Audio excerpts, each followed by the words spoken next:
Hero ஆயிட்டீங்க எப்படின்னா தம்பி தம்பி அதெல்லாம் இல்லை தம்பி நம்ம பிச்சு போடுவேன், இன்னொரு வாட்டி இதே டிராமா அவங்க பண்ணவே கூடாது, அடுத்தடுத்து அதான் பண்றீங்கன்னா. அப்புறம் கொட்டுக்காளி நாங்க பண்ணியிருக்கோம். ஸோ வெற்றி சார் வந்து விடுதலைன்னு ஒரு படத்துல சூரியனனுக்கு இப்படி ஒரு அடையாளத்தை கொடுத்துருக்காரு.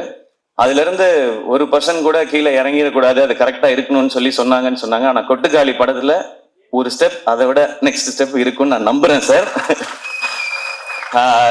ஸோ அது வந்து எங்களுக்கு ரொம்ப வினோத் இங்க இருக்காப்ல அந்த படத்துல ரொம்ப இன்னும் ஒரு புதுசான ஒரு சூரியனை நீங்க டெஃபினட்டா பாப்பீங்க. அண்ட் இந்த படம் ஃபுல்லான ஆக்ஷன்.